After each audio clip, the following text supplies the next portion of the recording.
What up, friends? It's your girl T, aka the Nappy Headed Jojoba, and today I wanted to talk about hair practices that are common and that I see a lot on YouTube or just in general that I never do and why. A person's hair care routine and practices and even products are a very personal thing. It's a collection of a bunch of small decisions that kind of add up to one big decision, which is also what I always say about overall health and fitness. But there are a lot of things out there that I see that are extremely common, if not the norm, and I don't do them.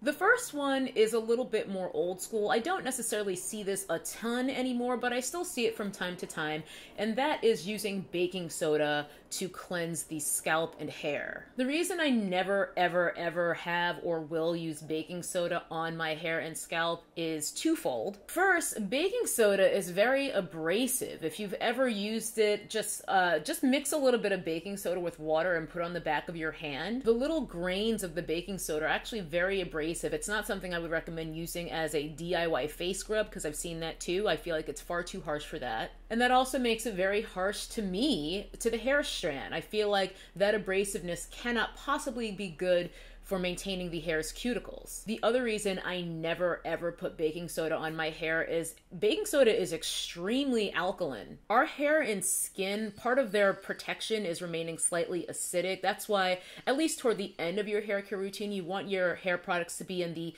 4.5-ish pH range. You want them in that range because that's on the acidic side of the pH scale, and the pH scale is logarithmic, so something with a pH of 5 is 10 times more acidic than something with a pH of 6. So to go to the other end of the spectrum and have something as alkaline as baking soda and put it on your hair, it just seems no bueno to me from a scientific perspective. So it is something that I do not do and that I will not do. The next thing that I never do has more to do with product application, and it is this. I can't tell you how many times I've seen people applying product to their hair, a conditioner or leave-in, whatever, and they're like, and don't neglect the ends, and they start basically just shredding their ends. Now, this is a wig, so who gives a fuck? But I would never do that with my hair. I feel like that kind of mechanical damage can really add up over time. Just getting a few shed hairs here, don't mind me. Which is kind of funny because it's like even the wig is telling me it didn't like me doing that to it just now. Back to the subject at hand, that sort of friction is the number one thing I'm trying to avoid at every step of my hair care daily routine or on a wash day, just in general. Friction equals mechanical damage. So rather than really working the product into my ends by doing this motion, just smoothing it in the same direction the hair wants to go, to me seems like a far better way to go. It actually makes me cringe when I see people shredding their ends like that. It is tough to watch. This next one is extremely general, but I never brush my hair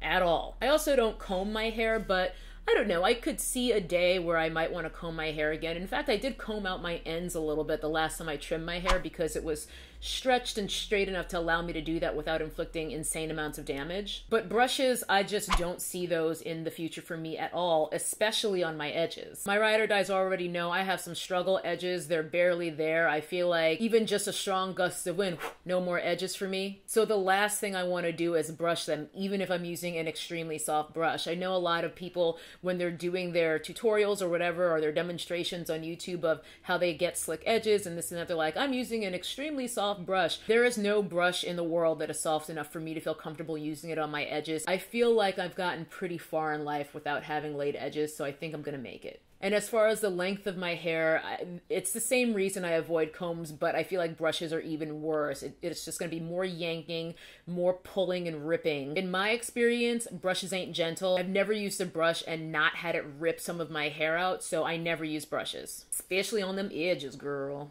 Next is using grapeseed oil or shea butter or whatever oil or butter you want as a heat protectant. I don't know who started that concept. I guess it had something to do with people realizing that grapeseed oil has a high smoke point and therefore they thought that it would make a good heat protectant. Oil is a conductor. Oil is a great sealant, not a heat protectant. On the extremely rare occasions that I may need a heat protectant, you can bet your ass I'm using a proper heat protectant and not oils and butters. I have an old video where I did blow dry my hair and I used a proper heat protectant, so if you want to see my whole process, you can check that out. The point is, the idea of grapeseed oil or whatever oil being a heat protectant is not scientifically sound, and that is why I will never rely on it as my heat protectant. The next thing is related to the whole grapeseed oil heat protectant issue, but it is, I will never explain away smoking hair as steam or heat protectant smoke. How do you know that's not your hair burning? Admittedly, I have not flat ironed my hair in many years, and my experience with flat ironing my hair is limited. When the time comes that I do flat iron my hair, and it will come, I plan to use a temperature low enough that I don't see any smoke or steam coming off of my hair. Explaining smoking hair away as such just seems to me to be a bit of denial. I suppose it's entirely possible and probable that some product is burning off of your hair or steaming off of your hair. But if it's smoking away, wouldn't you think that your hair is also being damaged in that process? Keeping my hair intact is more important than getting a bone straight result and allowing my hair to basically catch on fire in the process of getting there.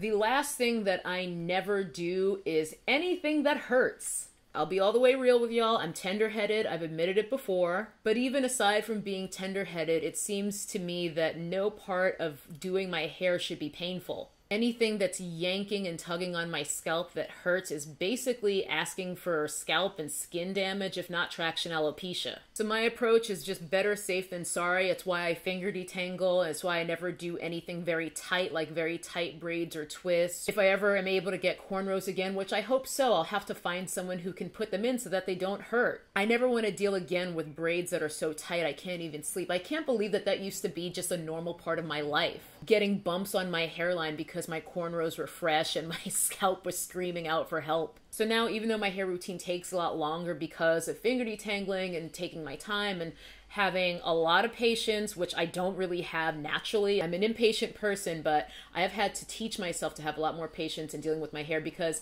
none of it should hurt. Nothing I do to my hair should hurt, ever. So that's it. Those are 5 or 6 things that I never do that are popular hair care practices on YouTube or just in general, and why I never do them. I also have very passionate feelings about some common skincare practices that I see on YouTube and stuff. So if you guys would want me to do a similar video on skincare practices I never do and why, let me know in the comments. Or maybe I'll leave a poll here and you guys can just answer that instead or as well.